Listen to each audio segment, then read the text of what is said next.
Hi everybody, welcome to the first episode of You Got This Equestrian. So this is a whole new project. So thank you so much for checking it out. Okay, so I'm Hayley from Redbird Equestrian and this is a huge passion project of mine. So You Got This Equestrian is something that has been born from the conversations that I've been having on social media over the last 2 years. And it's going to be made up of a series of discussions, interviews, blogs that are going to be released on all of our social media platforms. And the videos will be going onto our new YouTube channel as well. So please do make sure you're checking them out. There is going to be a video 1 week, the following week will be a blog, and it will alternate in that way. So we've got some amazing people coming on that I'm going to be chatting to. And the whole point of You Got This Equestrian is to show that not everything is always Instagram worthy. It's normal to have bad days. When you're a rider, it's normal to have amazing days. It's fine to be an equestrian who doesn't ride. It's fine to be an equestrian that only hacks out. It's fine to ride at a really high level and still get nervous. And there's so much stigma around us talking about the struggles that we have with our own mental health, with our own riding, with our own confidence. And myself and all of the amazing equestrians that are going to be featuring over the coming months are just trying to break down a little bit of that stigma.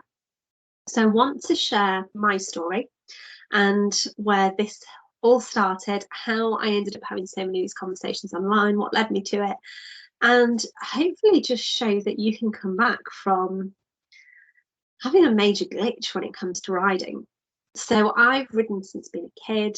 I was never massively competitive, but always loved going out doing events, loved going out hacking, never had any world beat horses, but just loved the whole equestrian life.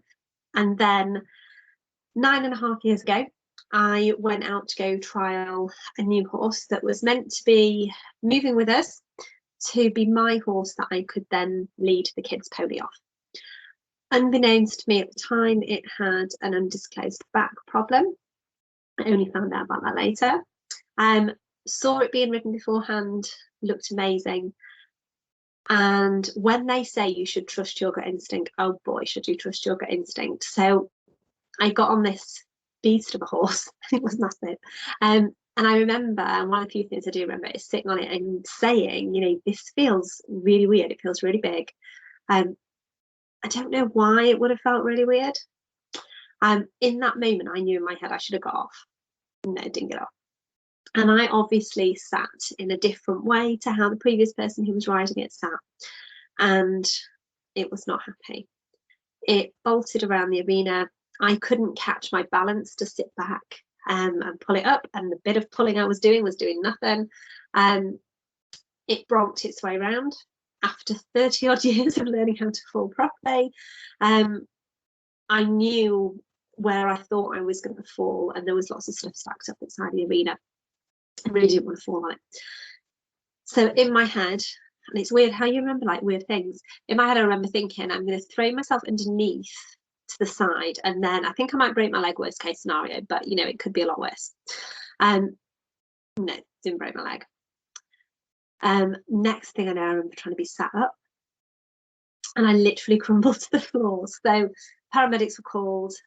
Typical equestrian style, they said, we need to cut your boots and your jumpers off. No way. They were brand new boots. I can remember having an argument with the ambulance driver. There was no way he was cutting my boots off because they were brand new. But I'd seen some really nice new jodhpurs, so we could cut the jodhpurs off. That didn't bother me, just leave the boots. So they thought I'd just broken my leg because I was a completely irrational equestrian who wanted to save her boots, wasn't really bothered about the bones that I might have broken. It was the boots. I found out later on when I arrived at hospital that what I had actually done was shatter my pelvis. So if you imagine a polo man hit it with a hammer, that is exactly what I'd done. So I damaged my pelvis, top of my legs, my back, lots of cuts and bruises and scrapes. Cue several months, just over a month in hospital. 6 months not allowed to walk in a wheelchair, not allowed to wait there. Another year and a bit of rehab after that before a second operation, after which I was allowed to ride for 5 minutes, building it up by 5 minutes in walk. No, it was a very safe pony I was on, but no, first time I rode, we ended up popping a jump over a few little logs. Didn't really learn my lesson. You know, I was moving horses around in a wheelchair because we moved stables at the same time as I had an accident, obviously, and none of this really put me off. And I was fine after my accident. You know, everyone always thought that I would be really panicked, but actually it was about 3 or 4 years later, and really irrationally, I happened to be driving past where I'd had my accident, and that was all it took to trigger a massive confidence crisis. And it wasn't a confidence crisis on other horses, which is weird because I had my accident on a horse I didn't own. It was actually a crisis of confidence riding my own horse, and only when it went backwards. Again, nothing logical. My horses are safe. You know, they might be a bit crazy, but they are safe.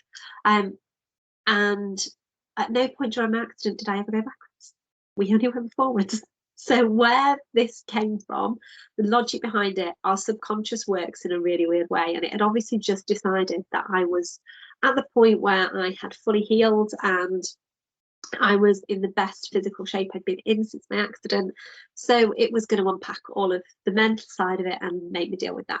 And that was really hard. And I really struggled with riding for well over a year, probably 18 months. And it took me probably 6 months to say anything. So I was having riding lessons at the time.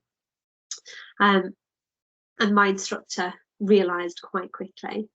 And so I used to make excuses not to have lessons so that she didn't have to know, which is like really childish now thinking about it. But it's how the coping mechanisms that we come up with. So the coping mechanisms were that I just avoided riding, or I would ride in a situation where I knew he was only going to go forwards because he only went backwards in certain situations. And in fairness to him, he actually stopped. He only went backwards for a couple of steps and then went forwards. And it was only because I let him. But again, it's that rational side. And these are the sorts of things that we don't talk about, that we don't say, actually, this really worries me. This makes me really nervous, because it sounds silly. You know, I'd ridden for so many years saying my horse walking backwards 3 steps freaks me out. To me, sounded like the most ridiculous thing in the world. But actually, the best thing I did was turning around and saying that to somebody and saying, I'm really worried about it, because then I was able to start working through it. I was able to rationalize it. I was able to have those conversations. You know, now thinking back, I would probably have got somebody to film and video that, because I've started doing a lot of that with my daughter to show her things where she gets worried. Actually, it's not quite as bad as what we build it up to be in our heads. You know, we build things up to be massive in our own heads that really aren't. But having somebody there that I could talk through it with, having somebody there who would direct me as to what to do. So, you know, even just shouting at me from across the field to keep your leg on to make him move forwards. When you go into that lack of confidence, complete panic, you might die. You don't think about all the stuff that you know from years of riding. You go into almost like a self-preservation. So having somebody direct you about what you're meant to do really, really helps. And actually, the thing that helped the most was taking tiny little baby steps. So if I rode for 10 minutes, amazing. If I rode for an hour, great. But every day was different.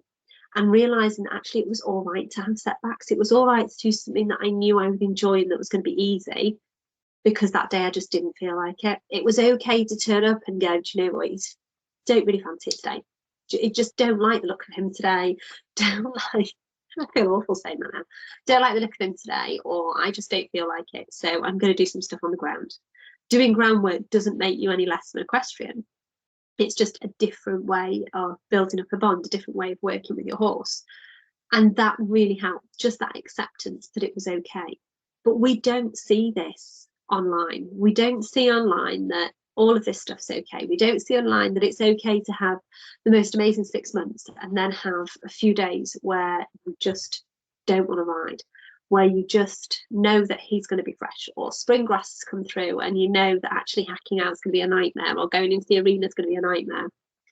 It's so important that we're able to share this sort of stuff. And this is why, for me, it was really important to share You Got This Equestrian, because it's all about empowerment. It's all about being able to have open and honest conversations. It's all about being able to say, yeah, last week was amazing, but this week was awful. Or I've got a competition coming up and I'm really worried and I don't know what to do. Has anybody got any tips? Has anyone been in this situation before? You know, there are so many great places that you can open up and say that, but there's not enough. There's not enough places online where you can be open and honest. There's not enough places online where riders can say these sorts of things and not be worried about people coming back and just being horrible and just being really unkind with their advice, really unkind with their words. You know, all equestrians are in this for one reason, and that's because we all love our horses. It's the one commonality we all have, regardless of whether you ride, whether you are purely on the ground with your horses. It makes no difference. We're all in it for the same reason, because we love blowing all of our money on our horses. And so it's really important to me that we all are able to support each other and have that support network that makes all the difference. So thank you for listening to a little bit of my story. I am really excited to, like I said, be sharing the stories of some amazing women coming up, be sharing their hints and tips, their confidence journeys. They are all different levels of rider. They all have different things that have worked for them and haven't worked for them over the years. And they're all in completely different situations. They all have different confidence issues. They all have different causes of those confidence issues. So I'm really excited to be able to share all this with you. So please make sure that you are checking out the blogs every week. Please make sure you are checking out the videos on the weeks where the blogs aren't released. If you want to be a part of this series, I would love to chat to you. Please just drop me a message and we will set up a time to talk. And also make sure that you head over to the website and check out the You Got This clothing range. So that clothing range is all about empowerment of riders, and there is going to be some charity donations going out from that fund as well. So you will be able to go and check out all the information about that on the website. And yeah, thank you so much for joining me today. I have loved being able to share my story, share the fact that this is finally launching. It's been long enough about us talking about it and thinking about it. And next week will be the blog. The week after will be our next video. So I will catch up with you soon. Take care.